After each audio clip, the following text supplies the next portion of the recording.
Hello friends, हमारे YouTube channel GS mentor take it easy में आपका स्वागत है। हिस्ट्री मॉड्यूल में आज नेक्स्ट लेक्चर, और जैसा मैंने प्रॉमिस किया था कि आज नेक्स्ट टॉपिक से हम लोग जो ब्रिटिश कॉन्क्वेस्ट ऑफ इंडिया है स्टेट वाइज वो देखेंगे। तो आज जो हमारा पहला स्टेट है दैट इज बंगाल, राइट। तो British East India Company and Bengal. तो देखते हैं कि वाई इम्पोर्टेंट क्यों है। क्योंकि जो बंगाल है वो एक फर्टाइल लैंड है, उपजाऊ मैदान है, और उसका जो लोकेशन है वो स्ट्रैटेजिक है। स्ट्रैटेजिक क्यों है? क्योंकि एक वो उसके पास एक लंबी सी कोस्ट लाइन है, वहाँ नेवल बेस बनाए जा सकते हैं, और जब कभी जरूरत पड़ेगी वहाँ के थ्रू जो डिफेंस फोर्सेज हैं, जो आर्म फोर्सेज हैं, उनका डिप्लॉयमेंट बहुत आसान हो जाता है। नेवी को कभी बुलाना हो, डिप्लॉयमेंट करना हो, बहुत आसान हो जाता है। तो बंगाल का जो इंपॉर्टेंस है वो दो वजह से है। फर्टाइल लैंड है, पॉपुलेशन ज्यादा है इसलिए मार्केट भी अच्छी होगी, और फर्टाइल लैंड है तो एग्रीकल्चर प्रोडक्शन भी अच्छा होगा। यानी कुल मिलाकर कह सकते हैं जो इकोनॉमिक इंटरेस्ट है एक वो महत्वपूर्ण है, और दूसरा स्ट्रेटेजिक इंपॉर्टेंस है, इसलिए बंगाल ब्रिटिश कंपनी के लिए महत्वपूर्ण हो जाता है। सेकेंड, क्या डेवलपमेंट्स हो गए। तो अब आप देखोगे कि चाहे वो औरंगजेब हो, राइट, और उसको आगे उसी के काम को आगे बढ़ाया था फर्रुखसिंह ने, जब उसको गोल्डन फरमान दिया था कि आप लोग बंगाल में ट्रेड करिए, गुजरात में ट्रेड करिए और दक्कन में ट्रेड करिए, आपको टैक्स नहीं देना होगा। उसके लिए उसने दस्तक दिया था, राइट। एक पास होता था जिसको दिखा देंगे आप उन ऑफिशियल्स को तो आपको टैक्स से एग्जम्पशन मिल जाएगा। लेकिन वो लोग उसका मिसयूज करते थे। मिसयूज कैसे करते थे कि वो ब्रिटिश कंपनी वाले इंडियन जो ट्रेडर्स होते थे उनको भी वो दस्तक दे देते थे, पास दे देते थे। उस पास को दिखा के वो लोग भी अपना माल ले जाते थे और टैक्स नहीं देते थे। तो एक तो ब्रिटिश लोग टैक्स नहीं दे रहे हैं, और दूसरा जो इंडियन ट्रेडर्स है वो भी इन्हीं लोगों से ये पास लेके और अपना माल निकाल ले जाते हैं, वो भी टैक्स नहीं देते हैं। तो कहीं ना कहीं ये बंगाल के रेवेन्यू का लॉस था, राइट। तो मिसयूज ऑफ दस्तक यानी पास, तो उसके द्वारा क्या हुआ, रेवेन्यू लॉस ऑफ बंगाल। अब ना तो ब्रिटिश व्यापारी टैक्स दे रहे हैं, ना भारतीय व्यापारी टैक्स दे रहे हैं, तो जाहिर सी बात है कि फिर राज्य का रेवेन्यू कहां से आएगा, है ना। राज्य चलाने के लिए पैसा चाहिए। तो ये मेन वजह थी। तो इसी बीच सिराजुद्दौला 1756 में जब बंगाल का नवाब बनता है तो कहता है कि ये सब मैं चलने नहीं दूंगा, अगर तुम लोगों को बंगाल में ट्रेड करना है तो तुमको टैक्स देना ही पड़ेगा। तो ब्रिटिश कंपनी ने कहा कि जब मुगल सम्राट ने हमको ये परमिशन दी है कि हम बिना टैक्स के व्यापार करें, तो भाई तुम होते कौन हो ये कहने वाले, आखिर तुम मुगल सम्राट से ऊपर थोड़ी ना हो, राइट। सिराजुद्दौला नहीं मानता है। इसी दौरान ये लोग क्या करते हैं कि ये देखते हैं जैसे ही सिराजुद्दौला से थोड़ा अनबन शुरू होती है, इनका जो फोर्ट होता है कलकत्ता में, आप याद करो फोर्ट विलियम, उसका फोर्टिफिकेशन शुरू कर देते हैं। कलकत्ता का इन्होंने फोर्टिफिकेशन शुरू कर दिया। तो उन्होंने ये देखा सिराजुद्दौला ने कि ये तो बहुत कुछ गड़बड़ करने वाले हैं, उसने तुरंत इनको दौड़ा दिया इन द सेंस पीटना शुरू किया। तो हुआ क्या कि जितने भग पाए वो भग गए, और जो बचे उनको एक सेल में कैद कर दिया सिराजुद्दौला ने, ठीक। वो करीब, और उस कोठरी में उनको जब कैद कर दिया गया तो वो सारे उसी कोठरी के अंदर मर गए। उसी को कहा जाता है ब्लैक होल इंसिडेंट। तो अभी तक हमने 3 डेवलपमेंट देखे। आगे जो युद्ध होगा उसके पीछे के कारण क्या है वो हमें समझते रहना है। पहला, misuse of dastak by the British company and British traders. Second, revenue loss of the Bengal के राजस्व की हानि। और तीसरा,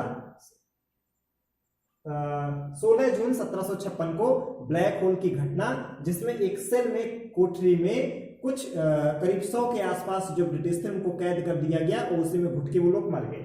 इसी बीच क्या होता है कि जो ब्रिटिश भागे उनको नोटिस नहीं किया सिराजुद्दौला ने कि भाग के कहां जा रहे हैं। यहीं पे उसने गलती किया। होता है नहीं कि जब आप किसी दुश्मन को दौड़ाते हो तो कहीं पर जाकर छिपता है, तो आप ये देखोगे कि यार हमारे दुश्मन को पनाह कौन दे रहा है, हमारे दुश्मन को जो पनाह दे रहा है वो भी कहीं ना कहीं हमारा दुश्मन ही है। तो ये लोग भाग के गए। फुल्टा एक जगह पड़ती है, हुगली के पास में एक छोटा सा टाउन हुआ करता था फुल्टा, वहां पे ये लोग भाग के गए, और ये नवाब साहब इतने में खुश हो गए कि देखो हमने इनको मारा, तो ये दौड़ पड़े, यहाँ से भाग खड़े हुए, और ये अपना जश्न मनाने वापस लौट आए। इसी बीच उन लोगों ने क्या किया, वहां से मैसेज भेजा, सदर्न पार्ट जो था मद्रास में मैसेज भेजा कि हमें नेवल सपोर्ट और मिलिट्री के सपोर्ट की जरूरत है, और सिराजुद्दौला ने यहाँ ऐसा किया है, ठीक। तो इसी बीच क्या होता है कि क्लाइव के लीडरशिप में वहां से फोर्स आती है, लेकिन बहुत होशियारी करते हैं वो लोग। पहले इसको गलत फहमी में रखते हैं और ऐसे रिएक्ट करते हैं कि जैसे कुछ हुआ ही नहीं था, हम दोस्त हैं। तो ये जो ब्लैक होल के इंसिडेंट के बाद आइडियली क्या होना चाहिए कि लड़ाई होनी चाहिए, लेकिन क्लाइव ने बहुत दिमाग लगाया। 17 फरवरी 1757 को सिराजुद्दौला के साथ एक ट्रीटी कर ली और इस ट्रीटी को कहा जाता है ट्रीटी ऑफ अलीनगर। तो 16 जून 1756 को ब्लैक होल की घटना हुई और 17 फरवरी 1757 को क्या हुआ, ट्रीटी ऑफ अलीनगर, अलीनगर की संधि हुई। जब संधि होती है तो इसका मतलब होता है कि दोनों पार्टी अब एक दूसरे के क्या हो गए, दोनों पार्टी एक दूसरे के मित्र हो गए, राइट। और इसी गलतफहमी रहने दिया सिराजुद्दौला को कंपनी ने। इसी बीच कंपनी ने क्या किया, company started conspiracy against the Sirajuddaula, right. और क्या किया, ये उसने company find out the traitors of the Sirajuddaula या ट्रेटर्स ऑफ द बंगाल, जो बंगाल के गद्दार थे उनको ढूंढ निकाला कंपनी ने और पता चला कि ये लोग गद्दार हैं, मीर जाफर, खादिम खां और अमीर चंद और जगत सेठ। तो जो उस समय मीर जाफर हुआ करता था, मीर बख्शी की पोस्ट होती थी। तो मुगल एडमिनिस्ट्रेशन में जो सम्राट के बाद सेना का सबसे प्रमुख अधिकारी होता था उसे मीर बख्शी कहते थे।